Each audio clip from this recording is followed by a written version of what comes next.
You pathetic fool. I hissed silently at myself, the taste of betrayal still sharp on my tongue. You trusted snakes dressed as family. I'm Kayla Thompson, the woman they thought they could crush quietly, but in trying to erase me, they triggered a chain reaction, one that would leave them exposed, disgraced, and begging for mercy they never deserved. I pressed my palm against my swollen belly, feeling the gentle kick from within. The Florida sun blazed overhead, casting shimmering waves across the cracked pavement of the gas station.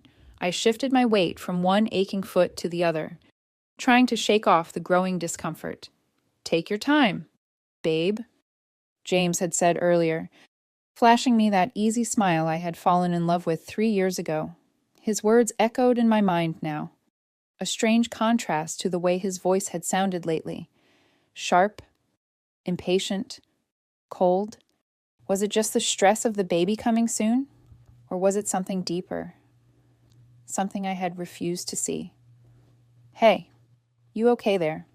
Hun? The gas station attendant, a wiry man with a thick southern accent, leaned out of the doorway, shading his eyes with one hand. His kindness caught me off guard, and for a moment I wanted to cry. I nodded quickly. Just tired. Long drive. He gave a sympathetic smile. You take all the time you need. I smiled back, grateful for the small kindness. In moments like this, it was the simple gestures that kept me anchored. Walking was harder than I liked to admit. Every step felt like a negotiation between my mind and my exhausted body. James's family, his mother Diana, his sister Ashley, hadn't exactly made this trip easy. Since we left Jacksonville, it felt like every conversation had been an opportunity for them to take jabs at me, sometimes openly, sometimes cloaked in sugary sarcasm. It's sweet how she tries, Diana had whispered earlier that morning, thinking I couldn't hear. When I struggled to lift my hospital bag into the SUV, Ashley had snickered. She's going to need a lot more than trying once the baby comes. James had laughed along with them, not loudly, but enough for me to hear it, enough to carve a silent crack through my heart. Why did it feel like I was the outsider in my own family? Shaking off the memory, I glanced toward the SUV parked at the far end of the lot. James was in the driver's seat, sunglasses on, talking animatedly to his mother. From the way Diana threw her head back and laughed, I knew it wasn't a conversation meant for me. Did they even want me here anymore? I wrapped one arm protectively around my belly. You're not alone, I reminded myself silently. No matter what happens, you're never alone. I took a deep breath and turned toward the restroom. The air inside was cooler, the tiles clean enough. Though my nerves prickled with the unease of leaving my things in the car, my purse, my phone, everything I needed, I'd left them behind. Trusting James as I always had. Was that a mistake? I splashed water on my face, trying to cool the flush of anxiety creeping up my neck. You're fine. Kayla, I told my reflection in the mirror, voice barely above a whisper. You're just tired. You're just emotional. That's all. Still, a tight knot twisted in my gut, wiping my hands on my dress. I stepped back outside. The sunlight hit me like a wall, so blinding I had to blink a few times to adjust. At first, everything looked normal. James was still at the wheel. Ashley leaned out the back window, waving at me in a way that seemed odd, playful, mocking. A ripple of unease prickled across my skin. Wait for me, I called out, lifting one hand in a half wave, half plea. James revved the engine. For a heartbeat. I stood frozen, the scent of gasoline and heat pressing down on me. Then, with a roar of tires against asphalt, the SUV sped away. James, Diana, and Ashley's laughter trailing behind them like smoke in the burning Florida air. For a moment, I simply stood there, too stunned to react, the roar of their departure still ringing in my ears. My hand instinctively found its way back to my belly, as if shielding my baby from the invisible blow that had just struck us both. Why? Why would they do this? The question burned in my chest, heavier than the Florida heat. "Ma'am, are you all right?" It was the gas station attendant again, his voice cutting through the haze of disbelief. He jogged toward me, wiping his hands on a rag, genuine concern etched across his weathered face. I think they just left me," I said, hearing the tremble in my own voice. The words tasted bitter, like betrayal and humiliation rolled into one. He glanced down the empty highway where the SUV had vanished and shook his head grimly. "Come on inside. Let's get you out of this heat." I followed him numbly, my sandals scraping against the hot pavement, inside the small store, the air conditioning wrapped around me like a lifeline. I sank onto a cracked leather chair near the counter, struggling to make sense of the chaos unfolding in my mind. Maybe it was a joke, a cruel one. But still, a joke? Maybe they'd circle back in a few minutes, laughing at how gullible I was? I clung to the thought like a drowning woman grabbing at driftwood. The attendant, his name tag read Tom, handed me a bottle of water. "You just sit tight. You need anything, you holler. Okay? Thank you," I whispered, feeling the sting of tears prick my eyes. I twisted the cap off the bottle and took a shaky sip. Across the counter, a woman emerged from a back office. A kind-faced lady with silver hair tucked into a bun. She frowned when she saw me sitting there alone, belly round and unmistakably vulnerable. "That your ride that just peeled out of here?" she asked, voice sharp with disbelief. I nodded mutely. "Unbelievable," she muttered, bustling behind the counter. "Name's Barbara. Honey, you're safe here. We'll figure this out." Her kindness cracked something open inside me. I pressed the cold bottle against my forehead, fighting back the sob threatening to rise. My body trembled, not just from the shock, but from something deeper, the horrifying realization that I had been abandoned, deliberately, and there was no one coming back for me. What kind of people laugh as they leave a pregnant woman behind? Another kick from my baby brought me back to the present, grounding me in something real, something worth fighting for. "You got a phone?" Tom asked gently. I shook my head. It's in the car, along with everything else." His jaw tightened. "Well, they picked the wrong place to pull a stunt like that. We got cameras all over this lot. I'm calling the sheriff if you want me to." I blinked at him, disoriented by the rapid spiral of my reality. Sheriff? News? This wasn't just a bad family spat anymore. This was something bigger, something ugly. I hesitated, heart pounding. Maybe we should."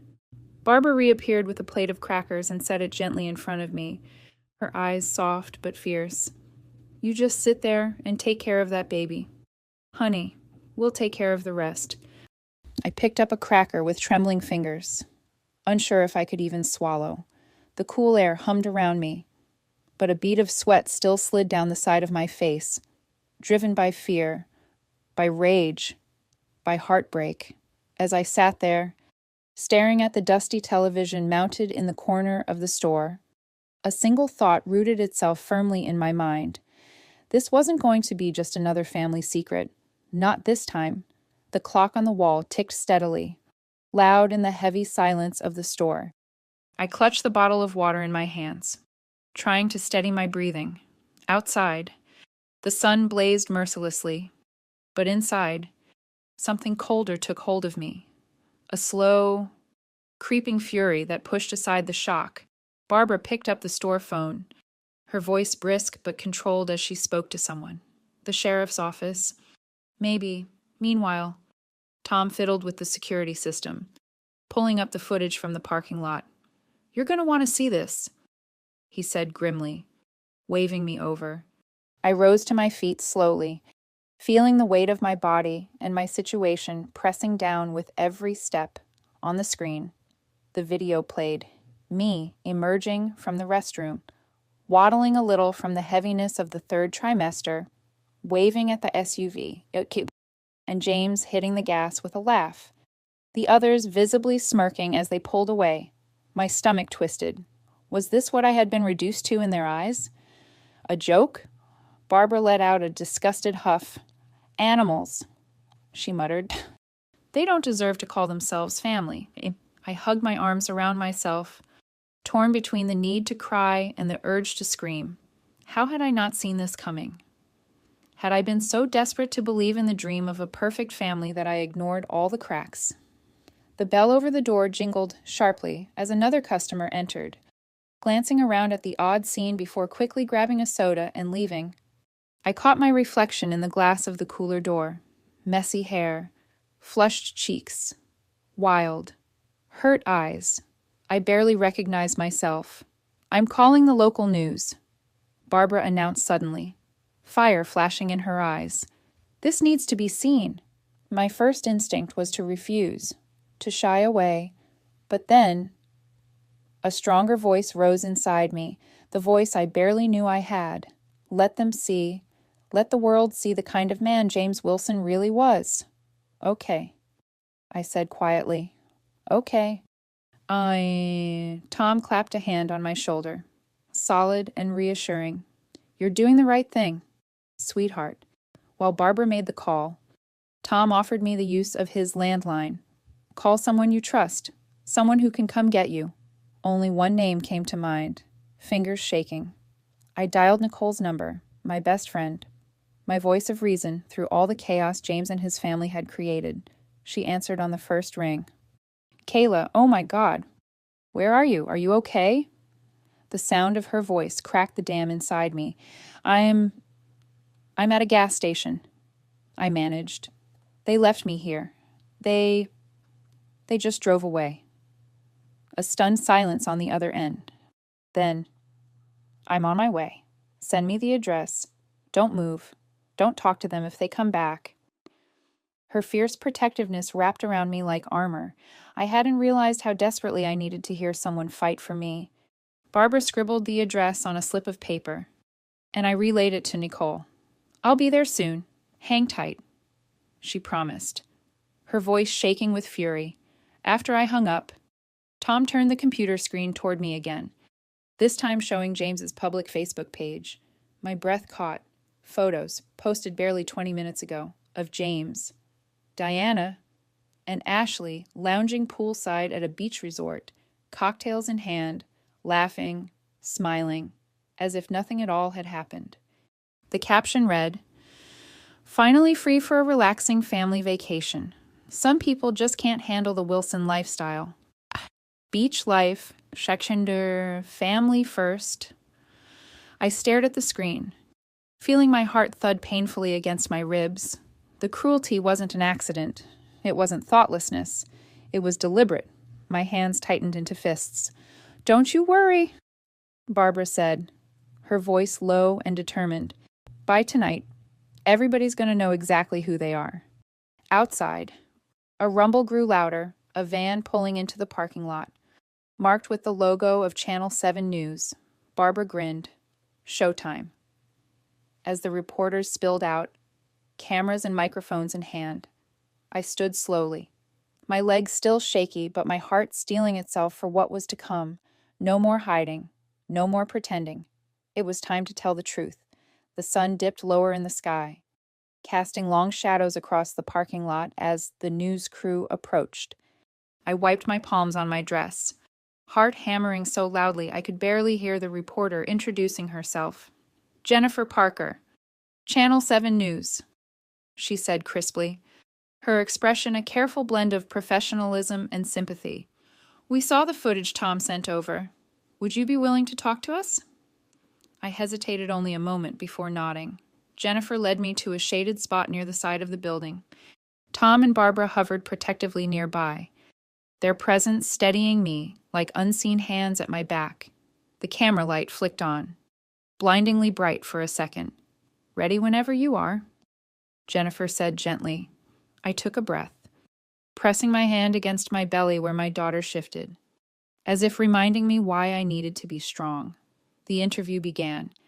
I spoke in a voice steadier than I felt, telling them about the road trip, the mounting tension, the subtle cruelties that had piled up over months like invisible bruises. I recounted the moment I stepped out of the restroom, waving at the SUV, believing, stupidly, naively, that they would wait. I described the laughter, the revving engine, the cloud of dust as they drove away without me. Jennifer's eyes were wide, but she kept her composure. And your personal belongings? Your phone, wallet, pen? All left in the car, I said, my voice tightening. I was stranded. No way to call for help. 8 months pregnant. The words hung heavy in the air. A flicker of anger crossed Jennifer's face, a crack in her polished armor, and it gave me courage. They didn't just abandon me, I continued. They put my unborn child at risk, and they laughed about it. There was a beat of silence, the camera humming quietly, somewhere behind Jennifer. Tom muttered, "Heartless bastards." When the interview wrapped, Jennifer promised the story would air that evening. "I'll personally make sure it does," she added with a small, fierce smile, just as the news crew packed up. Nicole's car screeched into the parking lot. She jumped out before the engine even fully stopped. Her face pale with rage and fear, she ran to me, pulling me into a fierce hug. God, Kayla, are you okay? Did they hurt you? Are you... I'm okay, I whispered, emotion clogging my throat. The baby's okay. Relief flooded her face, followed immediately by fury. We're getting you checked out anyway, she declared. Come on. Tom and Barbara insisted on helping, making sure I had water, snacks, and even a small overnight bag Barbara put together hastily. As Nicole helped me into her car, Jennifer caught my eye one last time. Stay strong, Kayla, she said. This isn't over yet. I nodded, clutching my belly as another cramp tightened across it, sharp and sudden enough to steal my breath. Nicole noticed immediately. Are you... I'm fine. I lied, even as another jolt of pain rippled through me. You're not fine, she snapped. We're going straight to the hospital. The tires squealed as she tore out of the lot, her hands gripping the wheel tight enough to turn her knuckles white. As the gas station faded in the rearview mirror, I stared out the window, my mind spinning. Was this stress triggering something worse? Had they not only humiliated me, but endangered my daughter's life? My stomach twisted violently, and I gasped. Hold on, Kayla, Nicole said, panic lacing her voice. We're almost there. Lights blurred outside the window. Sirens wailed somewhere distant. In that moment, as fear for my baby eclipsed everything else, a cold, brutal clarity settled over me. This wasn't just betrayal. It was war. The hospital's automatic doors slid open with a hiss, and Nicole half-dragged, half-guided me through them. Nurses rushed forward the moment they saw me, a pregnant woman, flushed, gasping, a hand pressed protectively to her belly. She's having contractions, Nicole blurted out. They left her at a gas station. She's been under extreme stress. The words felt surreal even as they spilled into the sterile air, left me, like abandoned luggage. How is this my life? The triage nurse, a kind-eyed woman named Marcia, took my vitals quickly. Your blood pressure's elevated, she said, concern threading through her calm tone. Let's get you on a monitor. Sweetheart. As they wheeled me into a private room, I caught Nicole's hand and squeezed it hard. Don't let them find me, I whispered, absurd fear clawing up my spine. The Wilsons, James, Diana, Ashley, their faces loomed in my mind, twisted and laughing. You're safe, Nicole promised fiercely. I'm not going anywhere. The fetal monitor beeped steadily beside me, reassuring yet fragile. The doctor confirmed that it wasn't active labor, just severe Braxton Hicks contractions, likely triggered by stress they had caused. As I lay there, hooked up to machines, my phone, retrieved by a hotel staffer who found it abandoned in the Wilson suite, buzzed with a flood of notifications. Nicole perched by my bed, scrolling grimly. Kayla, you need to see this. She turned the screen toward me. Photos of James, Diana, and Ashley sipping cocktails at the resort. Caption after caption, dripping with smugness. Comments from their friends, people I'd once smiled politely at, laughing about, escaping the drama. And then, the cherry on top, Diana's official statement to the media. Our family values privacy and responsibility. Sadly, some individuals are prone to emotional instability, especially during sensitive times, like pregnancy. I stared at the words, my chest tightening with rage so fierce I could barely breathe. Instability. That's what they were painting me as. An unstable pregnant woman. Hysterical. Dramatic. Untrustworthy. I gripped the bed rail so hard my knuckles ached. They're trying to cover themselves, Nicole said bitterly. They're setting you up to look crazy. A knock sounded at the door. It was Jennifer Parker, the reporter from Channel 7, carrying her camera gear and a fire in her eyes. I heard about the hospital, she said. Kayla. The footage went viral. Your story's everywhere. And people are furious. She pulled out her phone and showed me dozens of posts. Strangers, mothers, doctors, flooding social media with outrage. Demanding justice, demanding accountability, Jennifer leaned in, her voice low but urgent. You're not alone. People are on your side. If you want to make a statement, tell your side of the story. I'll help you. I stared at her, a war raging inside me. Was I ready for this? Was I ready to stand up against them? The Wilsons, their money, their influence, their lies? Another kick from my daughter answered the question for me. I wasn't just fighting for myself anymore. I nodded, feeling the steel harden in my spine. I'll tell my story, I said. All of it. Jennifer's smile was grim and satisfied. Good. Let's start now. As she set up her camera, I glanced out the hospital window, where more news vans had started gathering. The Wilsons had lit the match, thinking they could control the fire. They were wrong. The fire was mine now. The red recording light on Jennifer's camera blinked to life, and I took a deep, steadying breath. This was it. No going back.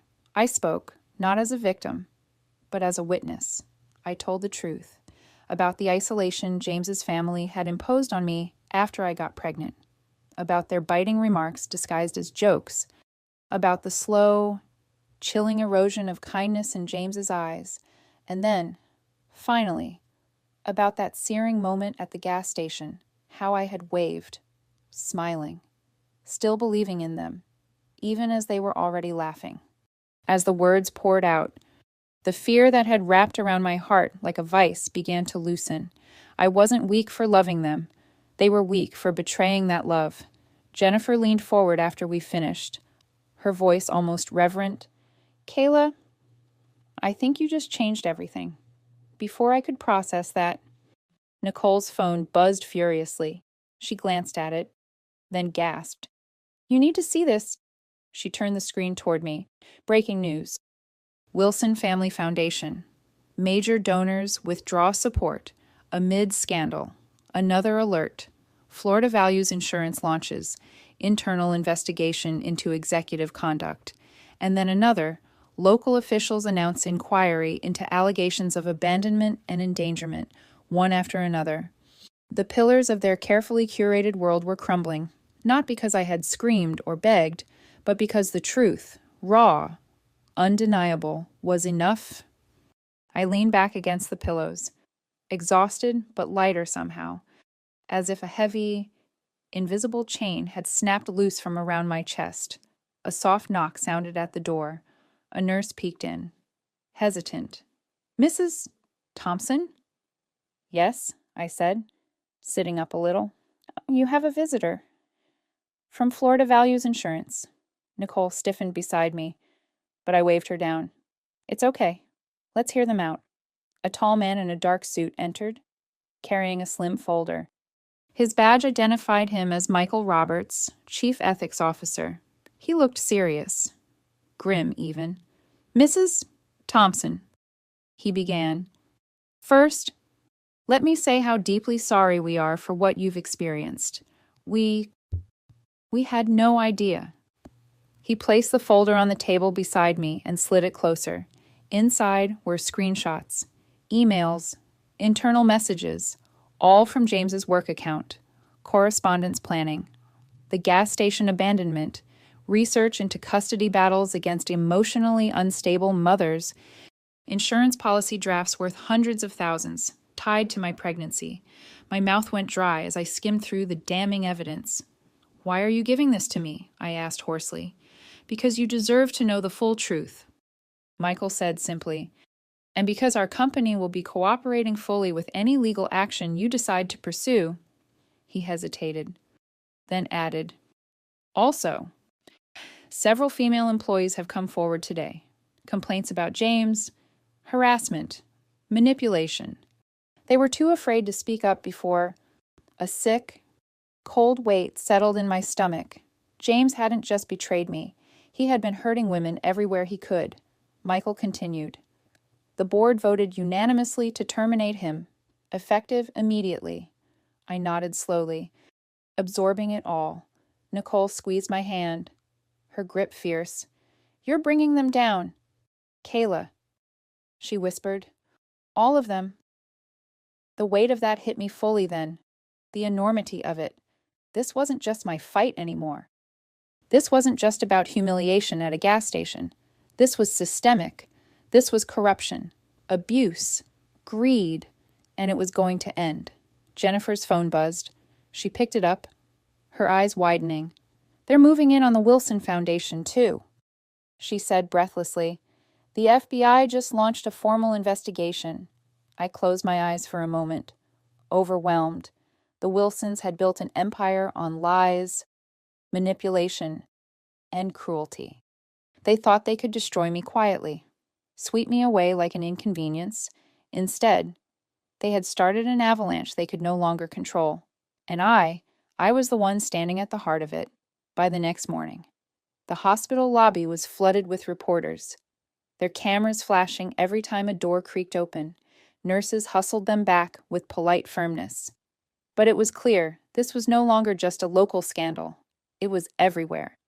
The footage from Tom's gas station, the cruel laughter, the screeching tires, had been played and replayed on national news. And now, a second bomb had detonated.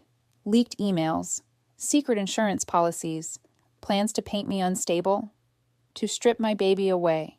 The world was seeing the Wilsons for what they truly were, not philanthropists, not champions of family values, but liars, predators, monsters cloaked in silk and smiling masks.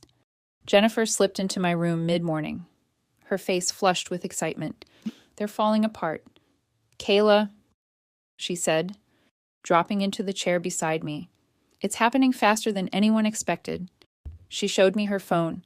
Breaking news: FBI raids, Wilson Family Foundation headquarters, major sponsors, withdraw support amid fraud investigation, Florida values, insurance issues, public apology, launches victim assistance fund. Every name attached to the Wilson dynasty was unraveling like cheap thread. Tom and Barbara even made a guest appearance on a morning talk show, holding up the security footage like a banner of truth. Barbara's voice had shaken with emotion when she said, "No woman, no human being deserves to be treated the way Kayla was."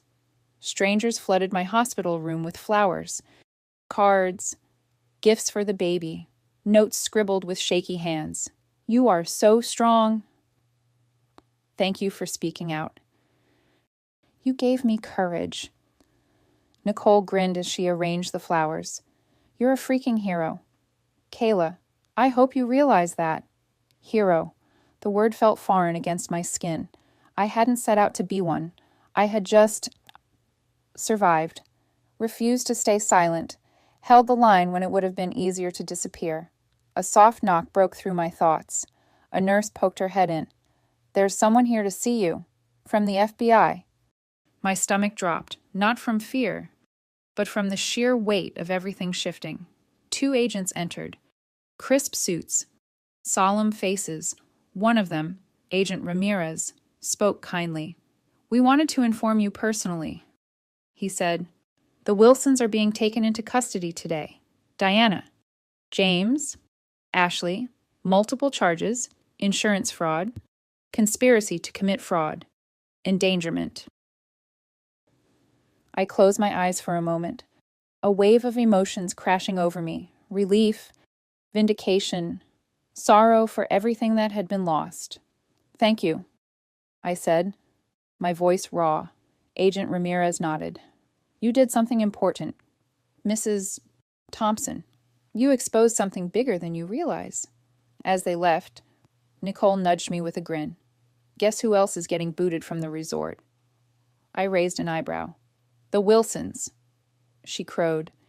Guests complained they didn't feel safe sharing a pool with criminals. They're being escorted out right now, in front of everyone. A small, grim smile tugged at my lips. Poetic justice. I glanced out the window, where the media vans still buzzed like bees outside the hospital entrance. This wasn't just my story anymore. It had become a movement. I placed my hand gently on my belly, feeling the reassuring thump of tiny kicks. My daughter, my reason, my anchor. For her, I had stood up. For her, I had fought back. For her, I had refused to disappear. Jennifer stepped forward again, her camera lowered respectfully. Kayla, she said, when you're ready, the world wants to hear your next move. I smiled softly, the strength in my chest no longer borrowed, but built, solid, unshakable. I'm not done yet, I said, and this time, I meant it. 3 weeks later, I sat in the hospital nursery, cradling my newborn daughter, Lily Grace, against my chest. She had come into the world a little early, but screaming and strong, her tiny fists waving indignantly at the injustice of bright lights and cold air. I had laughed through tears the moment I heard her cry, the most beautiful sound I had ever known. Outside my room, the world still buzzed, reporters chasing updates on the Wilson scandal, news outlets tracking every twist in the legal fallout.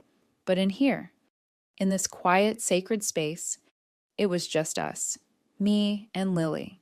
The hospital TV was muted. But I caught the rolling headlines. Diana Wilson, sentenced to 5 years for insurance fraud. James Wilson, faces federal charges, conspiracy and endangerment. Florida passes Thompson Protection Act, criminalizing abandonment of pregnant women. I traced Lily's soft cheek with my fingertip, marveling at the miracle of her existence. She would grow up knowing the truth, not just about what had been done to us, but about how we fought back. Nicole entered the room carrying a massive bouquet of sunflowers, grinning from ear to ear. You're a freaking legend.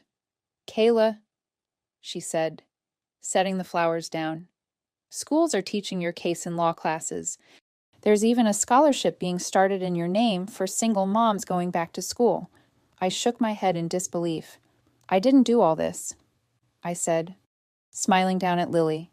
I just refused to be silent. Nicole squeezed my shoulder gently. That was enough. The door opened again, and Tom and Barbara, the unlikely heroes who had first pulled me out of the heat and into safety, stepped in, carrying a stuffed bear almost bigger than Lily herself. Barbara wiped tears from her eyes as she leaned over the crib. She's perfect, she whispered, and she's got a hell of a mother. Later that evening, as the sun set in streaks of gold and rose outside the hospital windows, Jennifer Parker visited one last time. She didn't bring cameras or microphones, just herself. I just wanted to say thank you, she said, voice thick with emotion. You didn't just tell your story, Kayla. You changed things. I looked down at Lily, sleeping peacefully, her tiny chest rising and falling in steady rhythm. I had to, I said quietly. For her. Jennifer smiled. You taught a lot of people what real strength looks like. After she left, I sat back in the chair by the window, rocking Lily gently. Outside, the world kept spinning, messy, complicated, beautiful. The Wilsons' once powerful empire was nothing more than a cautionary tale now, a lesson in arrogance and cruelty. Their fall from grace had been swift, brutal, and, In the end, entirely of their own making. And me, I wasn't broken. I wasn't ruined. I was rebuilding, stronger, wiser, with a future bright enough for both me and my daughter. I pressed a kiss to Lily's forehead, whispering promises into the soft, sweet air between us. You'll grow up knowing kindness. You'll grow up knowing courage. You'll grow up knowing that no matter what anyone says, you are enough. Sometimes the worst moments in life don't destroy us. Sometimes they forge something unbreakable. And sometimes the best revenge isn't about getting even at all. It's about surviving. It's about thriving. It's about building something better from the ashes.